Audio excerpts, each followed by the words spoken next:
succeed no matter their background or their zip code. That means strengthening our public schools, expanding access to higher education and job training, addressing the rising cost of living, and investing in safe, reliable transportation and strong communities, including support for our military families connected to JBLM. I'm grateful for the chance to share some of my work with you, but this conversation is about more than that. It's about hearing directly from you. Your input helps shape the policies we pursue and ensures that we are addressing the issues that matter most to our district. So tonight, I encourage you to please ask questions, share your thoughts, and let us know how we can better serve you. Thank you again for joining us tonight. Good evening, everyone. State Representative Dan Bronoske here. I have the honor of serving as chair of the House Healthcare and Wellness Committee, also on Labor and Workplace Standards and Transportation. And to echo upon, Senator Noble's, our goals are, I think, aligned here as a team to really be public servants to you folks that live in our 28th legislative district. Some of my focuses this year are going to be managing the Healthcare Committee, making sure we expand access to healthcare and make sure that healthcare becomes more affordable.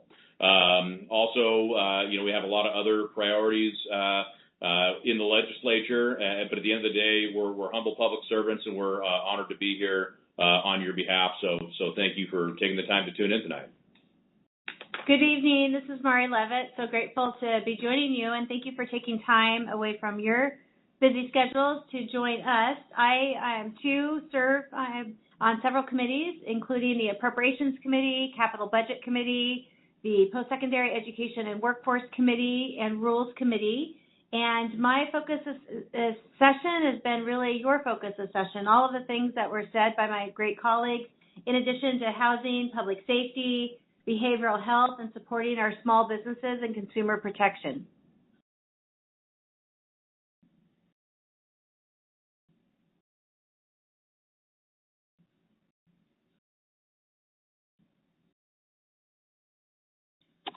Thanks, Representatives. So far, we just have a couple questions in the queue, so remember to press 0 if you have a question, and our volunteers will get your name and the topic area of your question, and then we will put you forward to speak to our representatives. First up, we have a constituent named Karen who would like to talk about state income tax. Karen, you're on.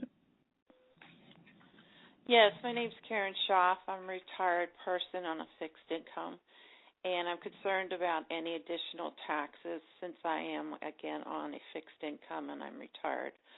I'm also concerned about my children who are struggling to save up for a purchase of a house, which has become unattainable with today's prices. So how is an income tax going to benefit them when they're already struggling with purchase or saving up for a purchase of a house and day-to-day cost of living? Well, thank you so much for your question, and this is Senator Tawana Nobles. I certainly wish your children the very best, and I hope that everything that they aspire for they can achieve.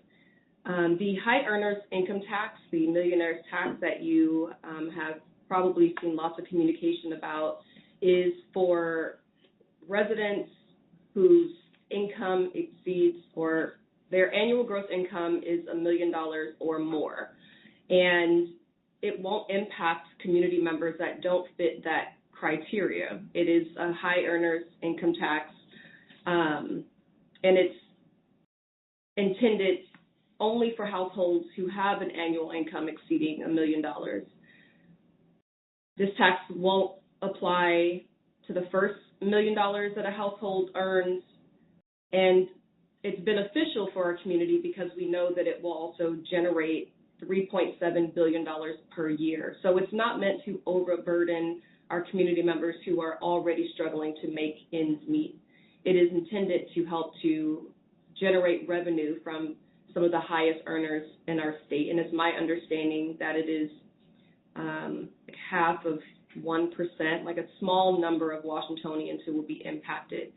And if if for some reason your children's annual income exceeds or is at $1 million, then they would be impacted. But if not, like me, this high earners income tax will not impact them, and it will not impact you unless you meet the criteria for this income tax as well. Oh, hey, Claire, Dan Bronoske here. So I hear your question, and, when it comes to any revenue proposals, I mean, we want to make sure that folks who can afford to pay the least are not impacted. So, I agree with what was said earlier. I mean, we want to make sure that, the tax code is more fair for the people of the state of Washington. But, I mean, I think what you're getting at, too, with your question is an underlying point on overall affordability. I think, across the United States, and certainly we have an issue here in Washington State about affordability, especially when it comes to access to housing. And I think that, I am committed, along with other people, to make sure that your children have the opportunity to have affordable housing, places where they can afford to live, thrive, rent, choose to buy a home if that's what the path that they want to go down to, and really pursue the American dream. And I think that, we want to make sure when we're being thoughtful about whatever proposal comes forward, and, specific to the millionaires tax, income tax, however you want to put it, we want to make sure that, your kids aren't the ones, being impacted. So we want to make sure that, we provide relief in other ways when it comes to housing affordability and other burdens that they're currently shouldering that, we need to work on to fix. So I'm committed to working with you and hearing from other folks to make sure we have, like ample housing supply, for example, which I think is going to address, continue to address some of those housing affordability issues. But ultimately, we want our state, the state that we call home, several of us have called Washington State home for years and decades, or our entire lives. We want to make sure that we're going to be able to continue to live here by addressing, in addition to this proposal, other underlying affordability issues also. So it's a big conversation, but yeah, I'm committed to working with my colleagues and other folks in the legislature to make Washington to continue to be accessible and a better place to live. And to that point, this is Mari Leavitt, and thank you for asking that question. We hear that pretty frequently, the concern of affordability and how do people stay in their homes. And, I'm excited about some possibility of expanding the working family tax credit this year so that we're hitting more households where those dollars really do make a difference for our lower income earners. Also looking at a personal property tax exemption for our smallest businesses. Our smallest businesses have been hit extraordinarily hard over the last few years, and so trying to find ways where we reduce their taxes and provide relief is very important. And then there's also a bill moving through that focuses on affordable housing and provides tax exemptions to contractors and developers who are building affordable housing, and not just affordable housing for our lower income earners, but also for our middle income earners of 80 to 120 AMI. So I think approaching taxes from a reduction perspective of helping out these various sectors, including our property tax exemptions expansion for disabled veterans and our seniors, all should be part of the equation and the conversation. So I really appreciate the question. And our goal is also to make sure that we're reducing the tax burden for our low and middle income families. And I personally am excited to see additional revenue so that we have more funds for schools and for healthcare and just more of our middle class family needs, including the ones that my colleagues spoke about, like supporting small businesses and also supporting our housing infrastructure and access to housing. Thanks for that question, Karen. We've got kind of a list going now. Some people are interested. If you'd like to ask a question to our lawmakers tonight, make sure you press 0, and then our volunteers will get your name and the question topic and put you right in the queue. Next up, we have Todd from Lakewood, and he's wondering about what we're doing to protect election workers and retaining them. Todd, you're on. Todd, this is Rep. Leavitt. Thank you so much for the question. We passed a bill just last year that really does focus on protecting our election workers. It allows an opportunity for election workers to be part of the address confidentiality program to ensure that they are protected when on the workplace. We know that election workers are doing very important work, and it often comes with risk, and we want to continue to encourage election workers to be retained in their important work. So passing that bill last year, working with election workers and auditors across the state, was really a big win to honor their good work and recognize them, but also let them know that the state will help protect them.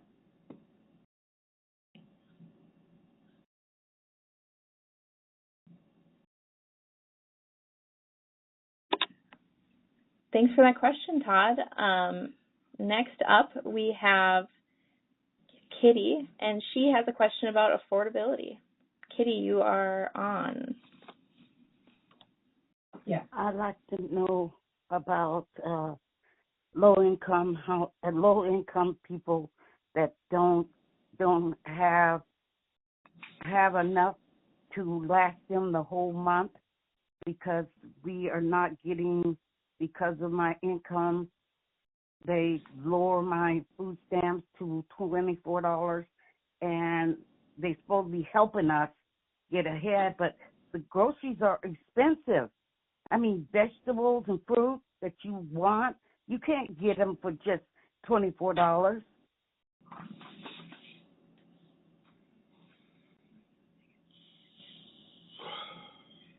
You are absolutely correct. I mean, I consistently hear from Washingtonians about the lack of affordability, and there have been several pieces of legislation that have been introduced, whether it's expanding relief to our senior citizen community or making sure that we're doing everything that we can to support medical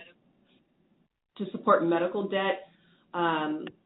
It was really important to me that we passed a rent stabilization bill, but I look at the work of my colleagues in the legislature, and I know that from groceries to paying rent, there are lots of ways that the legislature is trying to prevent the market from driving up prices, making sure that we're looking into consumer protections in every way possible so that we are aiding with affordability.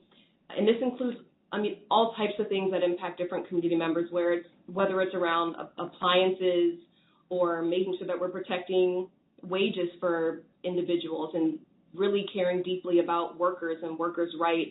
But there's this large gamut of needs of our community, and we want to do everything that we can to protect in Washington State. We talk a lot about protecting SNAP benefits, protecting Medicaid, and we understand that H.R. 1 creates further restrictions for accessing SNAP. So we are having these really difficult conversations around how can we protect Washingtonians, how can we help to keep money in their pockets as a part of our service to our community. And it's challenging when there's a budget deficit and we're making ongoing cuts, but I can assure you these are the conversations that we deeply care about, and we're trying to make sure that we're helping individuals to make ends meet and be able to thrive and not just survive in Washington State. Katie, I think some other, this is Rep. Mari Leavitt, to pile on to what Senator Nobles said and outlined very eloquently. There are other programs that we're making sure that we're hoping to protect. That includes our rental and utility assistance programs, that the counties get dollars from the state to be able to assist folks. Taking a look at the weatherization programs through the counties that help people stay in their homes or do a roof repair or get moss out of their homes if they can't afford it.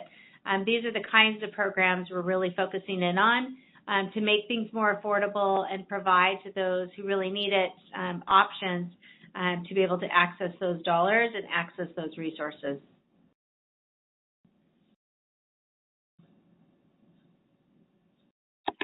Thanks for that question.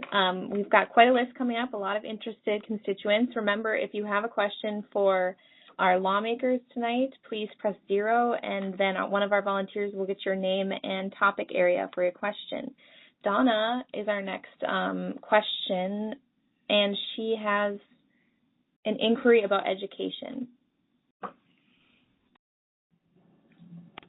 Yes, this is Donna Smith from DuPont, and I wonder what appropriations are going to be made to preserve our existing public K-12 educational system if Donald Trump mandates Christian nationalism in the schools.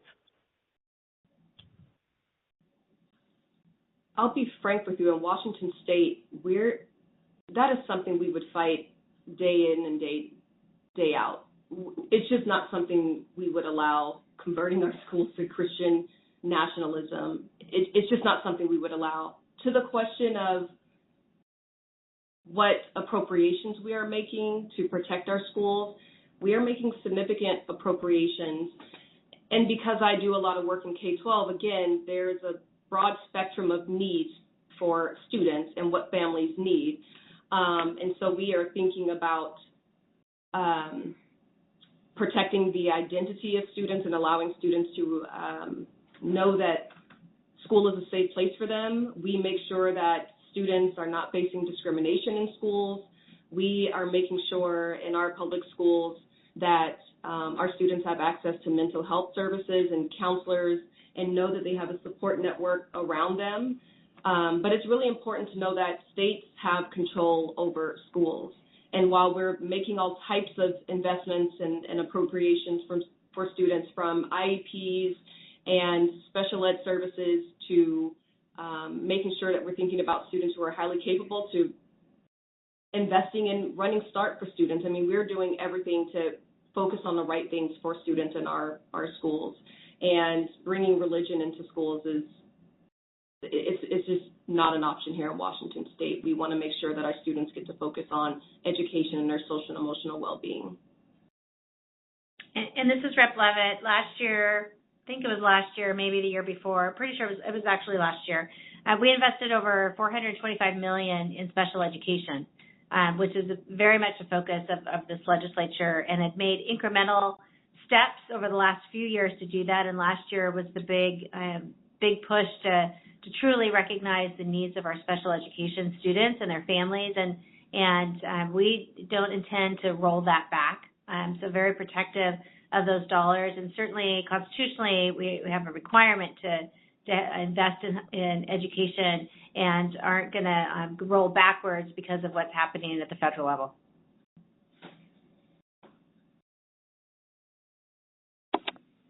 Thank you so much for that question. Remember that if you have one for our lawmakers, to press 0, and a volunteer will take your topic and name.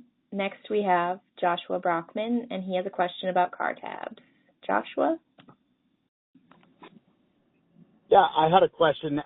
Just what I've noticed on social media lately is a lot of people posting about how the state's losing so much money from people not paying their tabs. And being in the car business, running a small family dealership, I have had so many trade-ins in the year 2025 of people that hadn't paid their tabs in 2 years, 3 years. They just quit paying them. And a lot of it, I think, stemmed from when we voted for $30 tabs, and that just got thrown away. We could generate so much more money if the tab prices were lowered yearly as opposed to people just not paying them because they're too expensive. Where are we with that? Hey Josh, Dan Bronoske here. I can maybe address a little bit of your question. So I'm on the Transportation Committee, and I'm very in tune with fees for service, vehicle fees, tabs, all that kind of good stuff. I agree with you. I think this has something to do with price elasticity, as in the more expensive certain services are to cover, the less incentivized certain people are to continue to pay those fees to, being able to have the privilege to operate a vehicle in the state of Washington. So, I mean, you mentioned the $30 piece, and of course that's a Tim Eyman thing that's been, shuffling around for years. I hate to say it, but, the $30 piece ship has sailed. We want to make sure that tabs are affordable and reasonably priced for people. But it can't be a price that was set, what was that, back in the early aughts, early 90s. Unfortunately, it costs some money for the state of Washington for us to do business. I completely get it. I completely get that tabs are a serious affordability issue, and we want to make sure that we strike that balance between providing service that the people ask for and making sure that, they're incentivized to continue to pay, for the privilege of using roads and being able to operate a motor vehicle. So what I will say is, I'm perfectly willing to have that conversation at what price point we should adjust tabs to. Certainly the Regional Transit Authority that everyone in the 28th District is a part of in regards to Sound Transit and the services that Sound Transit provides. I think that's a reasonable conversation to be had about how you adjust for MSRP and how you adjust for how that price point is for Regional Transit Authority fee on tabs. But I will say that, we do need to take a serious look at what the price point is, but it just can't be $30 anymore. And I'm willing to have that conversation, to make that adjustment, to get it to where people are incentivized to, pay for the roads that we all use and pay for the services that we all need in transportation. Because what I don't want to see is transportation infrastructure fail because we fail to invest in the system. Whether that's mass transit, bridges, roads, we need to make sure that infrastructure doesn't fail. So when things like, the Fairfax Bridge up between Wilkeson and Mount Rainier literally get shut down because the bridge is unserviceable, we can't discontinue those investments on a critical piece of infrastructure. So it's all about finding that right balance. It's about finding the right price point, making sure, people do the right thing and buy their tabs. It can't be exorbitant, but it also can't be $30. And Joshua, this is Rep. Mari Leavitt. I do know that there's a bill in the Senate that is looking to offered by Senator King, co-sponsored by Senator Leas, chair and ranking member of the Transportation Committee, because they are concerned about the revenue loss as a result of folks not paying folks, not you necessarily, but folks not paying tabs, and that has been a concern. I also saw that I believe one of them said that we are paying $30 in tabs, but it's all the other taxes associated with it. So the $30 is there, but all the other associated taxes makes that RTA bill that we all get extraordinarily high. And I too have concerns about that, and which is why I had concerns about Sound Transit raising property taxes in their recent vote. If we're talking about affordability and property tax challenges that our residents are having, it seems to me that this is not the time to raise property taxes for Sound Transit 3, particularly for those in Pierce County when we're not seeing the full realized benefit. There has been a benefit, certainly, in certain areas, and it is coming closer. But I do think it continues to be a concern, and I understand yours. Thank you. Thanks so much for that question. Next, we have Jeffrey Klein, and he has a question about ICE. Go ahead, Jeffrey. Hi. I was just wondering if we have some kind of state plan in the event of an ICE invasion like we're currently seeing in Minnesota. It's a big concern. Definitely, we're in constant conversation around what role law enforcement can play, what are the state laws that we have in place, and what state laws can we put into place, and how can we work together as agencies. I personally have been tremendously proud of seeing local jurisdictions and law enforcement agencies speak up about their role and what they will and will not do, and demonstrating their commitment to community. And so everyone has a role to play in the state legislature. We can use decisions around funding and also decisions around legislation to make sure that we are standing up for our immigrant community.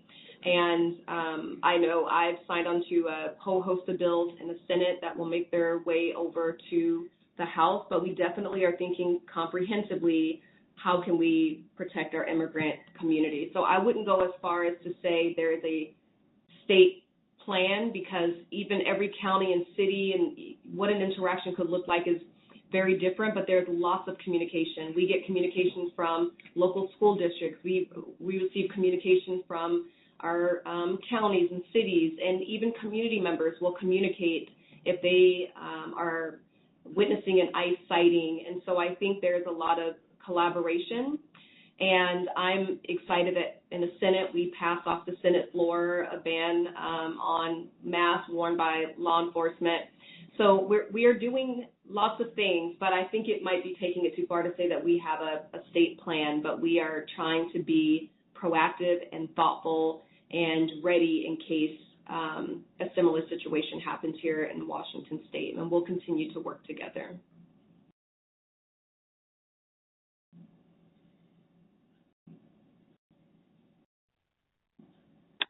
All right, thanks for that response, and thank you for that question. Next, we have a constituent that has a question about House Bill 2090, which involves nuclear energy. You're on with lawmakers. Hi, this is Vicki Stanich, and thank you for having this town hall.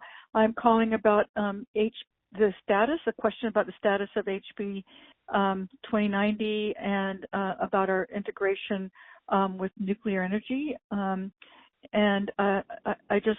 concerned. I don't know if you read what the Union of Concerned Scientists are talking about, but they're saying basically that the safety and security and cost concerns have not really strongly been looked at, and ultimately some people are even estimating that it would cost us more money in the long run. So just wanted to hear any feedback about the bill. Sure. So thanks for calling in. Good to hear from you. So your question was specifically about the status of House Bill 2090, and the title for that is Integrating Advanced Nuclear Energy into the State Energy Strategy.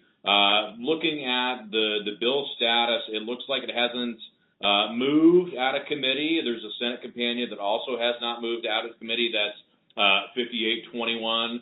I mean, I think, these policies aren't going to move any farther forward this year, but I do think it's worth having the conversation about how do we meet the energy needs of the state of Washington, and making sure that we do so in a way that's very thoughtful. It is true that, yes, folks have concerns with nuclear energy, and it does have its trade-offs, but it also does have its benefits. It's a carbon-free source of energy at the source. Its footprint is smaller than, pretty large wind farms, solar farms, things like, renewable energies. There are trade-offs with any energy strategy. And so what I want to let, at least, with my opinion on this and where I'm at, is I don't want to leave anything off the table that's not going to meet the state's energy needs, that's not going to meet the state's climate goals about reducing carbon emissions. So we should seriously be thoughtful about all energy streams to include nuclear. And this is coming from somebody that is not an expert on all things energy, but I did go to Hanford a couple of years ago to see the nuclear power plant there at Hanford, but to also kind of understand the difference between that and the nuclear weapons facilities, the historic stuff that happened during the Manhattan Project, and having a better understanding of how to deal with the waste problem, how to deal with the radioactivity problem. And I've come away with a much better understanding that you have two different problems when it comes to weapons grade plutonium versus mining uranium that's going to power a nuclear power plant that's going to be a very efficient, affected by wind, not affected by the sun, as a complement or backup to the overall energy transmission system. And it also doesn't necessarily address the transmission issue where, we can generate all the electricity in the world, but if we don't have the transmission lines to get to people's homes, get it across state lines, and get it to where energy needs to be, we're just not going to be effective in meeting our climate goals and meeting our energy production needs. As we move away from, internal combustion engine cars towards electric cars and electric vehicles, more electrification of buildings, data centers, the increase of data and AI, we're going to need more electricity and not less. And at the end of the day, I want to make sure that electricity is, affordable and abundant. And I think this is a good thing to at least look at, to consider making sure that people have access to ample electricity. Thank you, Representative.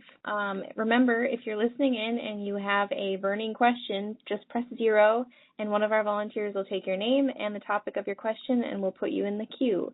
Next, we have Stuart, who has a question about the Department of Corrections. Stuart, you are on. Yeah, I want to know why there's no accountability for the Department of Corrections. I can find no entity over them other than the governor's office, who refers me back to the Department of Corrections. Not the Board of Ethics.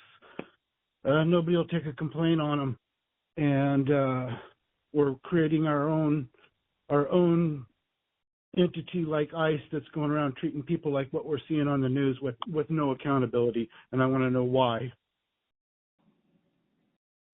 Stuart, this is Rep. Leavitt. Thank you for the question on accountability, and would love to learn a little bit more, and happy to have that conversation later. I will say, in addition to some of the outlines that you mentioned of avenues, there's an ombuds team at Department of Corrections.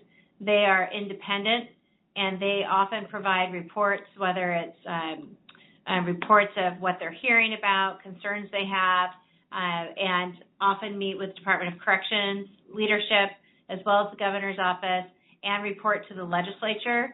And so I think the ombuds team is really, because they're independent and they regularly interact, and they often don't always agree with Department of Corrections, which tells me that they've got a backbone, if you will, to ensure that we're hearing true concerns.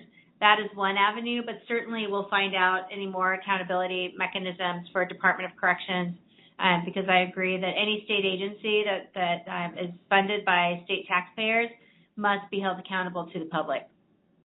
And it's helpful too, this is Senator Nobles, it's helpful too if you raise any personal concerns with any state agency to any of our offices, in case there are questions that we can ask, because one way that we also work in partnership and sometimes hold accountable our state agencies is through legislation, but also through asking questions, through changing some of what we expect from our state agencies through legislation.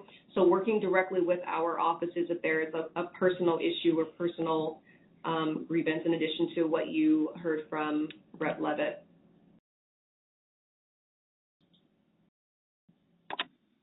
Thanks so much. Great question. Next we have Christopher, and he has a question about the World Cup.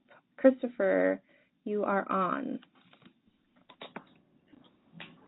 With the World Cup approaching and the libation zones bill under consideration, how is the state ensuring that the benefits of the expanded nighttime economy extend to local artists and smaller music venues in Tacoma rather than just large corporate hospitality groups? I'm happy to chime in here and let you know that while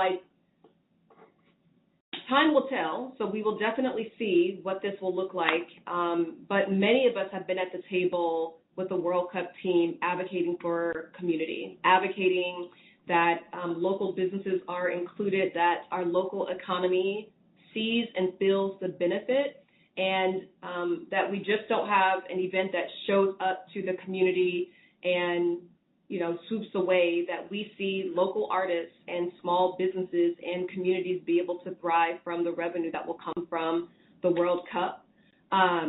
We've also talked quite a bit about transportation investments and access to light rail, and just what we need to make this happen, but also what we need to keep community safe and engaged and to make sure our communities feel a part of the World Cup. So I, too, am interested in, what this will look and feel like in actuality, but I have been to several meetings where we have been very firm on community has to benefit from the World Cup being here. And that includes the young people. How are we engaging youth sports in these opportunities? So we're asking a lot of questions around the different segments of our community, but I can give no guarantee of what this will look like and where we will celebrate and where we will learn some valuable lessons. And last year, we appreciate your question because I agree, all of the revenue and the opportunities for artists and businesses and hospitality establishments, local hotels, motels, Airbnbs, all of those should not just be centered around Seattle-centric. And so last year we passed House Bill 1515 that really expands through December 31st, 2027, so after the World Cup, alcohol service and public spaces further down south. I think there's tax exemptions that they're working on in certain jurisdictions to be able to expand the opportunities for Pierce County, in particular where we all reside, to be able to get a little bit of the action in terms of revenue. That's going to be their fun zones. It's not the exact fan zones, fan zones that are being established in Pierce County. And the Pierce County Council and Executive's Office and others are at the table, but kind of similar to what Senator Nobles talked about, of how do we establish those fan zones as further down in Lakewood or DuPont around hospitality. So we're really working as Pierce County legislators to your point of ensuring that it doesn't become a Seattle-centric benefit for the World Cup and that it's expanded down south where the revenue stream is really needed.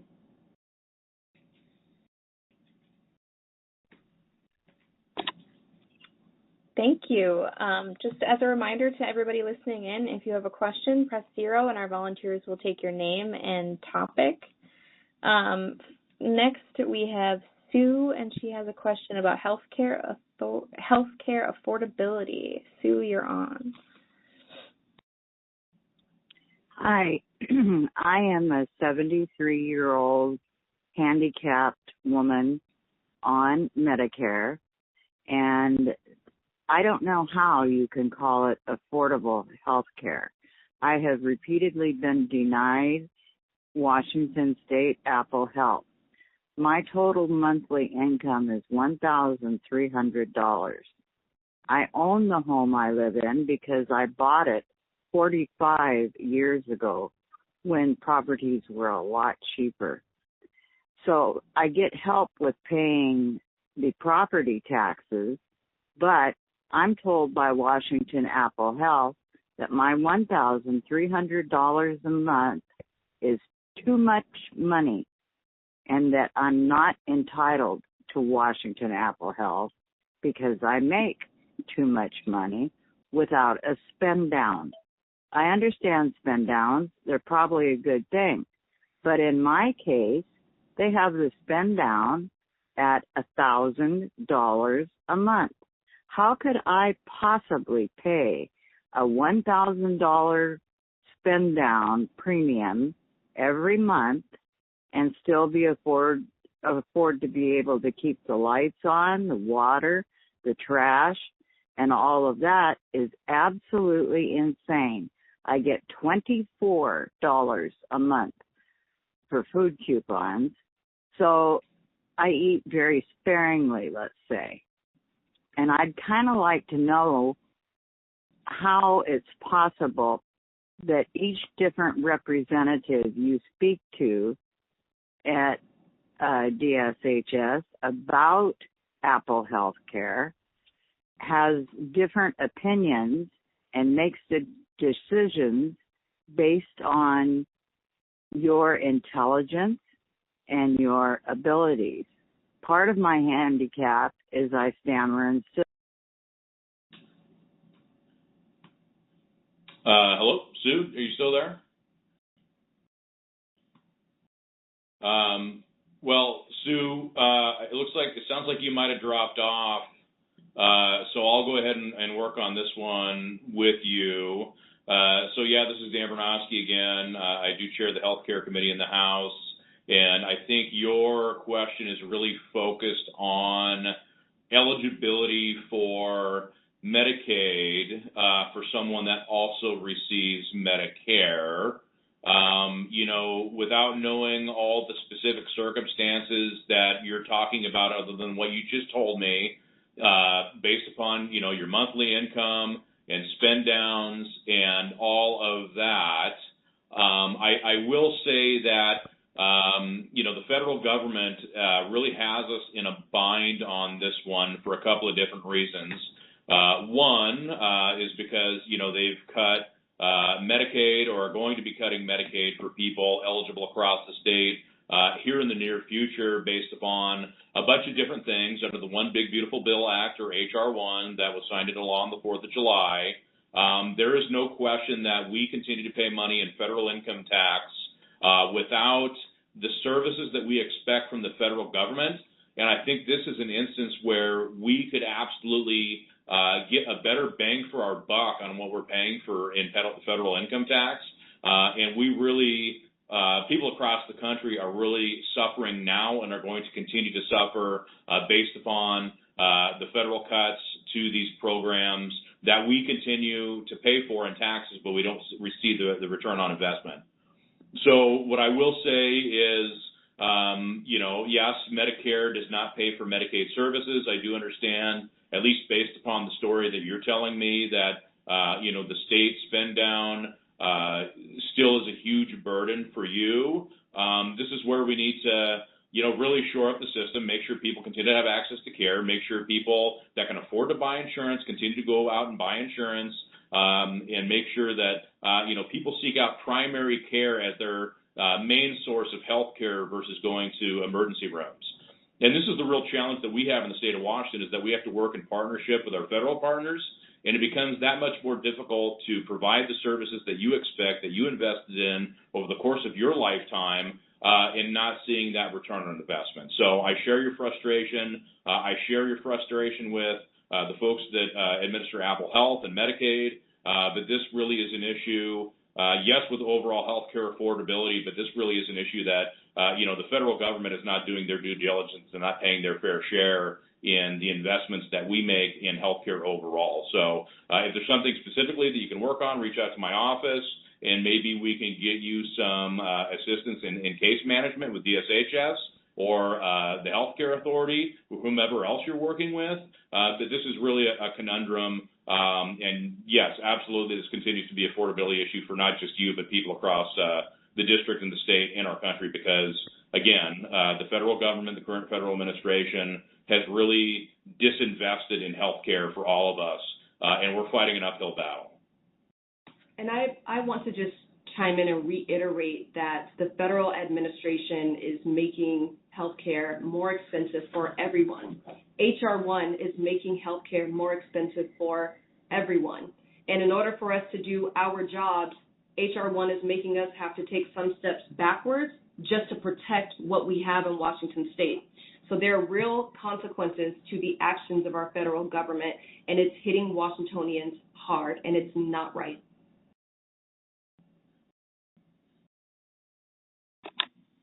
Thank you for that question. We are kind of running out of time a little bit. I think we have about 10 minutes left.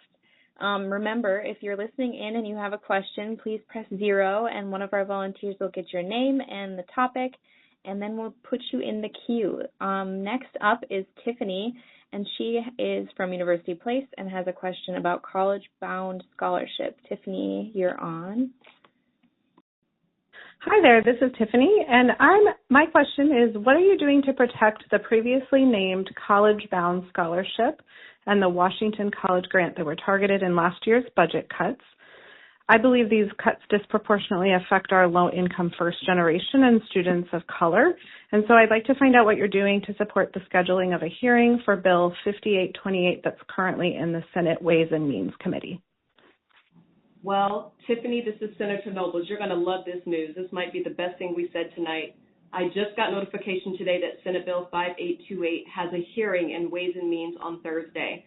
So we are doing everything that we can to keep this bill moving, to be able to protect our Washington College Grant or College Bound Scholarship in any way that we can. I am a graduate of the University of Puget Sound, and this bill is about saying, in the legislature, we care about all students. We want to do better with financial aid and see better investments around financial aid and student support at all of our institutions. But students shouldn't be penalized because of which institutions they decide to attend. So I hope that many folks will show up to testify in the hearing. As the sponsor, I'm not able to testify, but I hope that lots of folks will show up and support Senate Bill 5828 because it finally has a hearing, which is such good news to me.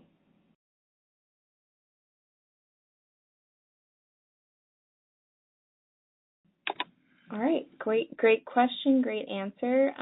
Next, we are going to talk about Senate Bill 6229, and that involves startups. Rico, are you there?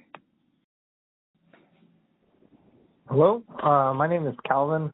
I'm a startup founder in Washington State. I've been doing it for 5 years. Been doing everything by the books.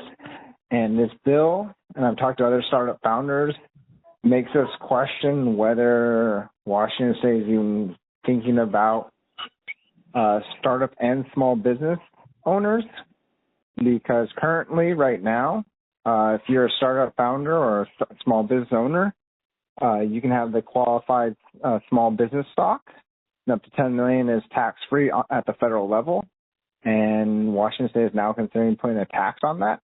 And as startup founders or small business owners, you often are living pretty frugally. And if this bill were to pass, I would, and it's not just me, the other startup founders, we don't know if we'd want to keep our businesses in Washington. So what are you all thinking in terms of this bill and startup founders and the ecosystem as a whole? Thank you for the question, and this is Mari Leavitt. Because it's a Senate bill, I had to look it up because I'm not familiar with the bill. But reading the bill report, and it does look like there is also a companion in the House Bill 2292. Neither one of them, well, because they're a tax, they could be moving, and so that is a possibility. But looking at the bill briefly, it's an expansion of the capital gains tax on our smallest businesses. And I mentioned earlier, one of my priorities is protecting our smallest businesses from additional challenges to remain open and provide work for and jobs for our workers and our communities. I mean, our small businesses are the backbone of our economy, and we want to keep them strong. So my initial review, again, I haven't read the context, but looking at the bill report and looking at the bills, it's not something that I would necessarily support. But I haven't participated in a hearing. I'm not on the Finance Committee. So I haven't heard the House companion version of it. So it's unclear the path forward. But it's certainly, both of them are introduced by chairs of our Finance Committee, which tells me there is an interest. And so I would strongly encourage you to invite your fellow business owners that are doing the work similar to you to please reach out to legislators and share your concerns about this bill.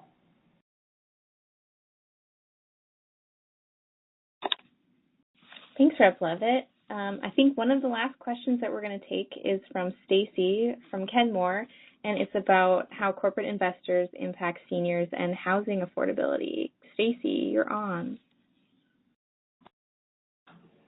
Thank you. Stacy from Kenmore, and I'm asking, what are you doing for seniors to protect them from the impacts of corporate investors' economic evictions causing homelessness, health disparities, and death? I thought there was So for my clarification, do you live in Kenmore or do you live on Kenmore in Lakewood? That's all right. Doesn't matter. I thought I saw a couple of policies being floated around about limiting corporate investment in single-family homes.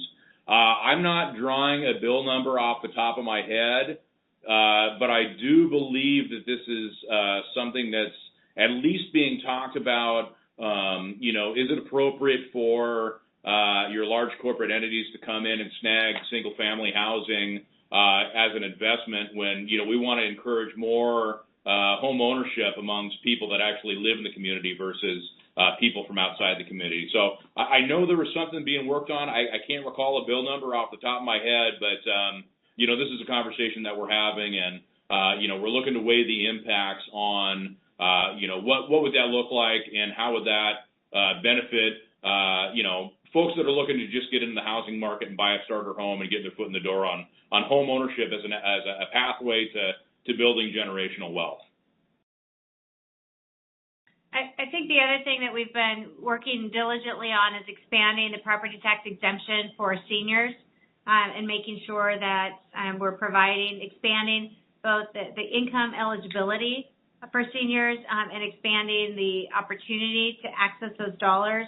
We've also been really strongly encouraging our assessor's office across the state, and I'm grateful to the Pierce County assessor who has been doing property tax exemption 101 and each part of Pierce County to let folks know about that senior tax exemption, which is so very important. And we'll continue to expand that program where we can.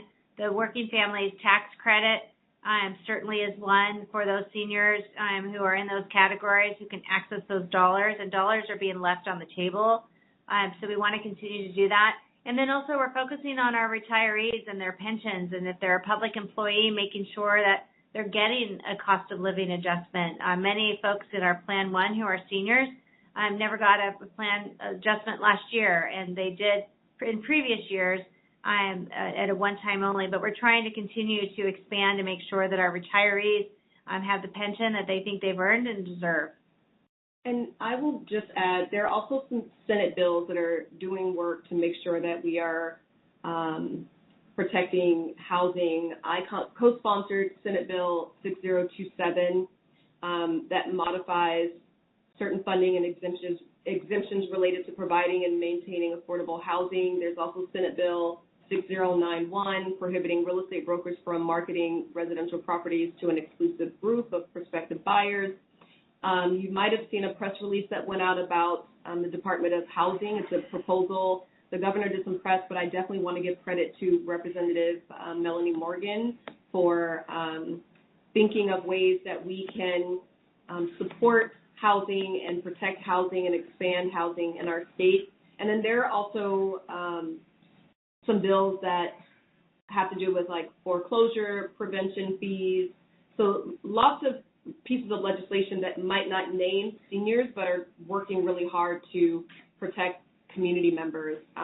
There's House Bill 2304, which is increasing the supply of condominiums, Senate Bill 5420 that I co-sponsored that ensures access to state benefits and opportunities for veterans and uniformed service members.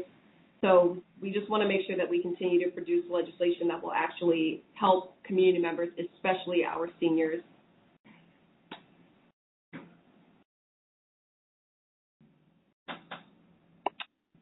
All right. Thanks for that response, Senator Nobles. It looks like that's all the time we have for questions tonight, and I want to thank everybody for joining the conversation. We absolutely couldn't get to every question, but if you press 0 to ask a question, stay on the line to leave a voicemail for your 28th Legislative District lawmakers, Senator Tawana Nobles and Representatives Leavitt and Bronoske. I'm now going to turn it back to Senator Nobles for closing remarks. Senator Nobles, would you like to begin? Absolutely. Again, thank you all so much for joining us tonight. I truly appreciated receiving all of your questions. I look forward to your follow-up and hearing your feedback. But thank you for your willingness to engage tonight. Of course, hearing directly from constituents, whether on a town hall or when you come up to visit in meetings, it helps to guide the work that we do in Olympia. And I think Rep. Leavitt said it best. The work that we are doing, our priorities are your priorities around education or affordability, transportation, supporting our military families and seniors. Your voice is helping us to make decisions. And if we didn't get your question tonight or we didn't get to your question, please be sure to follow up with each of our offices. But thank you for your trust. Thank you for being engaged in your community and in democracy. And I'm grateful for this opportunity to represent each of you. I look forward to continuing to do this work with my colleagues. Have a safe and wonderful evening. Thank you to Echo. Thank you for your engagement. Thank you for taking the time away from family, kids, work, personal life, home to hear from us tonight. It's our honor to hear from you, and I appreciate this back and forth dialogue. This is how government is supposed to work, so I'm really proud of you all as our constituents, voters in our district, people that are engaged on the issues that you care about most, because we're all friends and neighbors and we're in this together, so we can't do it without you. So thank you. And this is Rep. Leavitt closing it out, and so grateful for the opportunity to be with you and join you virtually and in the Tele-town hall this evening. We're grateful to everyone who asked questions, and we know there are many questions that we didn't get to, and we do want to hear from you, so please do reach out, as Senator Nobles mentioned. Also, I just want to invite you to, I've got an in-person town hall on February 21st from 10 to 11:30 in DuPont. Hope to see you there, but please continue to reach out. It is our highest privilege to be able to serve you, and grateful that you showed up tonight. Thank you.